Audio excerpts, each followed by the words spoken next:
सभी प्रबुद्ध जनों को, सभी गीता प्रेमियों को, सभी ज्ञानियों को और सभी तत्वदर्शी जिज्ञासुओं को मेरी ओर से और मेरी संस्था डूअर्स पैराडाइज फाउंडेशन के सभी सदस्यों की ओर से सादर जय श्री कृष्ण। आज हम वर्तमान युग में आध्यात्मिक चिंतन की श्रृंखला के तहत गीता के 6वें अध्याय के श्लोक संख्या 41 की व्याख्या कर रहे हैं, जिसको भगवान श्री कृष्ण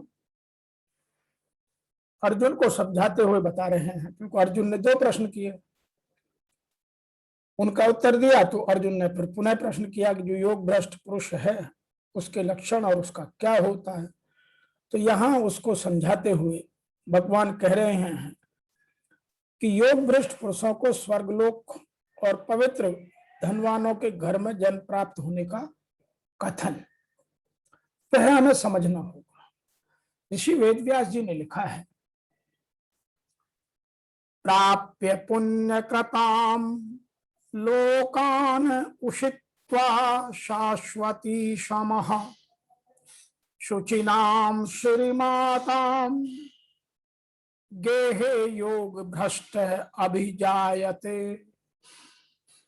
इसका अर्थ यह निकलता है कि वह योग भ्रष्ट पुण्य कर्म करने वालों के लोगों को प्राप्त होकर वहां बहुत वर्षों तक रहकर फिर यहाँ शुद्ध ममता रहित श्रीमानों के घर में जन्म लेता है।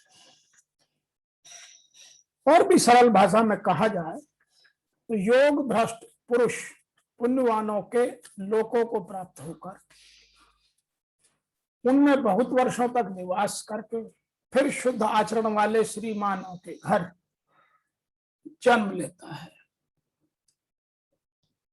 Having attained to the world of the righteous and having dwelt there for eternal years, he who failed in yoga is reborn in a house of pure and wealthy. इसको और आध्यात्म समझने के लिए हमको थोड़ा सा और गहराई में समझना पड़ेगा। यहाँ लिखा है प्राप्य पुण्य कृताम लोकान। जो लोग शास्त्रीय विधि विधान से यज्ञ आदि कर्मों के संगोपांग करते हैं उन लोगों का स्वर्ग आदि लोकों पर अधिकार है, इसलिए उन लोगों को यहाँ पुण्य कर्म करने वालों के लिए लोक कहा गया है। एक बात तो स्पष्ट यह होगी, उन लोगों को यहाँ पुण्य कर्म करने वालों के लोक कहने का तात्पर्य है कि उन लोकों में पुण्य करने वाले ही जाते हैं, पाप करने वाले नहीं। परंतु जिन साधनों को पुण्य कर्मों के फलस्वरूप सुख भोगने की इच्छा नहीं है उनको वे स्वर्ग आदि लोक विघ्न रूप में और मुफ्त में मिलते हैं। तात्पर्य यह है कि यज्ञादि शुभ कर्म करने वालों को परिश्रम करना पड़ता है, उन लोगों की याचना प्रार्थना करनी पड़ती है, यज्ञ आदि कर्मों को विधि विधान और संगोपांग करना पड़ता है, तब कहीं उनको स्वर्ग या उससे मिलते जुलते लोगों की प्राप्ति होती है। वहां भी उनके भोगों की वासना बनी रहती है क्योंकि उनका उद्देश्य भोग भोगने का था। परंतु जो किसी कारणवश अंत समय में साधन से विचलितमना हो जाते हैं उनको स्वर्गादि लोकों की प्राप्ति के लिए न तो परिश्रम करना पड़ता है और न ही उनकी याचना करनी पड़ती है और न उनकी प्राप्ति के लिए यज्ञ आदि शुभ कर्म ही करने पड़ते हैं, फिर भी उनको स्वर्गादि लोकों की प्राप्ति होती है। यहाँ पर भी उनकी वहां के भोगों की अरुचि हो जाती है क्योंकि उनका उद्देश्य तो भोग भोगने का था ही नहीं, वे तो केवल सांसारिक सूक्ष्म वासना के कारण उन लोकों में जाते हैं। परंतु उनकी वह वासना भोगी पुरुषों की वासना के समान नहीं होती, इसलिए जो केवल भोग भोगने के लिए स्वर्ग में जाते हैं वे जैसे भोगों में तल्लीन रहते हैं वैसे योग भ्रष्ट तल्लीन नहीं हो सकता, क्योंकि भोगों की इच्छा वाले पुरुष भोग बुद्धि से भोगों को स्वीकार करते हैं और योग भ्रष्ट विघ्न रूप में भोगों को भोगना पड़ता है। तो दोनों के जीवन की प्रणाली में स्वर्ग आदि लोकों में अंतर रहता है। ऐसे यहां लिखा है उषित्वा श्रावस्ति शमः। स्वर्ग आदि ऊंचे लोगों में यज्ञादि शुभ कर्म करने वाले भी और भोगनों के उद्देश्य से जाते हैं और योग भ्रष्ट भी जाते हैं।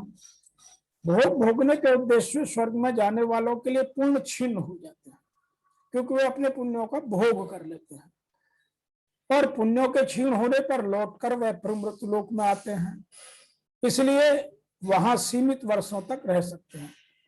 परंतु जिसका उद्देश्य भोग भोगने का नहीं प्रत्युत परमात्मा प्राप्ति का है, वह योग भ्रष्ट किसी सूक्ष्म वासना के कारण स्वर्ग में चला जाए तो वहां उसकी साधन संपत्ति क्षीण नहीं होगी। दोनों में अंतर समझना हमारे लिए आवश्यक है। इसलिए वह वहां असीम वर्षों तक रहता है, उस अर्थात उसके लिए वहां रहने की कोई सीमा नहीं होती। जो भोग भोगने के उद्देश्य से ऊंचे लोकों में जाते हैं उनका उन लोकों में जाना कर्मजन्य है, परंतु योग भ्रष्ट ऊंचे लोकों का जाना कर्मजन्य नहीं है, किंतु यह तो योग का प्रभाव है, उनकी साधन संपत्ति का प्रभाव है, उनके सत उद्देश्य का प्रभाव है। स्वर्ग आदि का सुख भोगने वाले उद्देश्य से जो लोकों में जाते हैं उनको न तो वहां रहने की स्वतंत्रता और न ही वहां से आने की स्वतंत्रता है। उन्होंने भोग भोगने के उद्देश्य से यज्ञ आदि कर्म किए, इसलिए उनको शुभ कर्मों का फल जब तक समाप्त नहीं हो जाता तब तक वहां से नीचे नहीं आ सकते, और शुभ कर्मों का फल समाप्त होने पर वो वहां रह नहीं सकते। परंतु जो परमात्मा प्राप्ति के लिए ही साधन करने वाले हैं, वे केवल अंत समय में योग से विचलित होने के कारण स्वर्ग आदि में गए हैं। उनका वासना के तारतम्य में या तारतम्य के कारण वहां ज्यादा कम रहना हो सकता है, पर वहां के भोगों में फंस नहीं सकते। कारण है कि योग का जिज्ञासु भी शब्द ब्रह्म का अतिक्रमण कर सकता है, तब वह योग भ्रष्ट वहां फंस जाता है। शुचिनाम श्रीमताम गेहे योग भ्रष्टो विभाजते। स्वर्गादि लोकों का भोग भोगने पर जब भोगों से अरुचि हो जाती है तब वह योग भ्रष्ट लौटकर मृत्यु लोक में आ जाता है और शुद्ध श्रीमानों के घर में जन्म लेता है। उसके फिर लौटकर आने का क्या कारण है? वास्तव में इसका कारण तो भगवान ही जाने, किंतु गीता पर विचार करने से ऐसा दिखता है कि मनुष्य जन्म में साधन करता रहा, मनुष्य जन्म भर साधन करता रहा, वह साधन को छोड़ना नहीं चाहता, पर अंत समय में साधन किन्हीं कारणों से छूट गया। अतः वह साधन का जो महत्व उसके अंत काल में अंकित है, वह स्वर्गादि लोकों में भी योग भ्रष्ट को अज्ञात रूप से पुनः साधन करने के लिए प्रेरित करता रहता है, उकसाता रहता है। इससे योग भ्रष्ट मन में आता है कि मैं साधन करूं। ऐसी मन में क्यों आती है इसका उसको पता नहीं लगता। जब श्रीमानों के घर में भोगों के परवश होने के कारण या परवश होने पर भी पूर्व जन्म का अभ्यास तो उसको जबरदस्ती खींच लेता है, तब वह साधन उस स्वर्ग आदि साधनों के बिना चैन से कैसे रहेगा। अतः भगवान उसको साधन देने का, साधन करने का, साधन बनाने का मौका देने के लिए शुद्ध श्रीमानों के घर जन्म देते हैं, जिनका धन शुद्ध कमाई का है और जो कभी पराया हक नहीं लेते। उनके आचरण तथा भाव शुद्ध हैं, उनके अंतःकरण में भोगों और पदार्थों का महत्व है, उनकी ममता है, जो संपूर्ण पदार्थ घर परिवार आदि साधन सामग्री समझते हैं, जो भोग बुद्धि से किसी पर अपना व्यक्तिगत आधिपत्य नहीं जमाते, वे शुद्ध श्रीमान कहे जाते हैं। जो धन और भोगों पर अपना आधिपत्य जमाते हैं, वे अपनों को तो उन धन और पदार्थों का मालिक मानते हैं, पर हो जाते हैं उसके गुलाम। इसलिए वो शुद्ध श्रीमान नहीं कहे जाते। तो गीता का यह श्लोक हमें इस बात की पूर्ण व्याख्या कराता है। कुछ लोग इसको बड़े सीधे और सरल तरीके से भी कहते हैं। बहुत साधारण शब्दों में वो इस तरह कह देते हैं कि मन चलामान होने से योग भ्रष्ट हुआ वह पुरुष पुण्यवानों के लोकों में वासनाओं को भोग कर, जिन वासनाओं को लेकर वह योग भ्रष्ट हुआ था, भगवान उसे थोड़े समय में सब दिखा सुना देते हैं, उन्हें भोग कर वह सुचिनाम श्रीमताम शुद्ध आचरण वाले श्रीमान पुरुषों के घर में जन्म लेते हैं, वह यह कहते हैं। और एक वर्तमान के हिसाब से और लोग व्याख्या करते हैं। असफल योगियों की दो श्रेणी होती है। एक तो वो जो बहुत थोड़ी उन्नति के बाद ही भ्रष्ट हुए, और दूसरे वो जो दीर्घ काल तक योगाभ्यास करने के बाद भ्रष्ट होते हैं। जो योगी अल्पकालिक अभ्यास के बाद भ्रष्ट होता है वह स्वर्गलोक को जाता है, जहां केवल पुण्यात्माओं की प्रविष्टि होने दी जाती है। वहां पर दीर्घ काल तक रहने के बाद उसे पुनः इस लोक में भेजा जाता है, जिससे वह किसी सदाचारी ब्राह्मण वैष्णव के कुल में या धनवान वणिक के घर में कुल ले सके।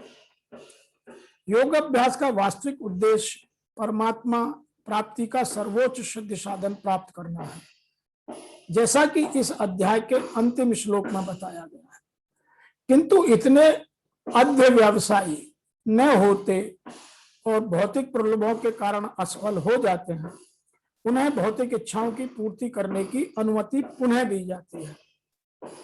तत्पश्चात उन्हें सदाचारी या धनवान परिवारों के संपन्न जीवन बिताने का अवसर प्रदान किया जाता है। कुछ लोग यह प्रश्न बार बार पूछते हैं कि यह वर्तमान में कोई मेहनत नहीं कर रहा है और किसी धनवान के घर में पैदा होकर और वह अपने इन कारणों को, इन अपने वास्तविक साधनों को और आगे बढ़ा रहा है, वह वास्तव में उसके पुराने कर्मों का ही फल है। यह गीता हमें स्पष्ट रूप से बताती है। तो आज के इस श्लोक संख्या 41 में भगवान श्री कृष्ण अर्जुन को दो बातें स्पष्ट रूप से कहते हैं। नंबर 1, योग भ्रष्ट पुरुष पुण्यवानों के लोकों को प्राप्त होकर, पहले वो पुण्यवानों के लोक में जाते हैं स्वर्ग आदि, और उसके बाद बहुत वर्षों तक वहां निवास करते हैं, और जैसे ही उन्हें यहाँ नीचे कोई शुद्ध आचरण वाले श्रीमानों के घरों में जगह मिलती है तो वहां उनका जन्म होता है, जिससे वो उसके आगे के कृत्यों को और आगे बढ़ सके। इसलिए कभी कभी यह भी कहा जाता है कि जीवात्मा और परमात्मा का मिलन एक जन्म में नहीं होता है, यह जन्म जन्मों का यात्रा है। इसीलिए हमें यह बात गीता स्पष्ट रूप से समझाती है कि अपने प्रयासों में हम कभी कमी ना करें और भगवत प्राप्ति के लिए सदैव शुद्ध कर्म करते हुए आगे की ओर बढ़ते चलें। भगवान हमारा इस जन्म में नहीं तो अगले जन्म में, अगले में नहीं तो अगले में हमें इस भवसागर से पार कर देगा और हम इस जन्म मरण के बंधन से मुक्त हो जाएंगे। ऐसा गीता समझाने का प्रयास करती है। हम लोग क्या समझते हैं यह अपने अपने ज्ञान के ऊपर है। कुछ लोग तो पुनर्जन्म में विश्वास ही नहीं करते हैं। अतः गीता एक श्रद्धा का और तार्किकता से जीवन प्रणाली को सफल बनाने का ग्रंथ है। उसको पढ़कर, उसको समझकर हम अपने जीवन को सर्वोत्कृष्ट ऊंचाई तक ले जा सकते हैं। आज के 41वें श्लोक की व्याख्या में इतना ही। फिर आपसे शीघ्र मिलेंगे 42वें श्लोक की व्याख्या लेकर, और आपको इस यात्रा में, आध्यात्मिक यात्रा में आगे बढ़ते हुए कृष्ण जी द्वारा समझाए हुए एक एक शब्द को जानने का प्रयास जारी रहेगा। आज इतना ही। आप सबको मेरी ओर से और मेरी संस्था डूअर्स पैराडाइज फाउंडेशन के सभी सदस्यों की ओर से ओम नमो भगवते वासुदेवाय नमः।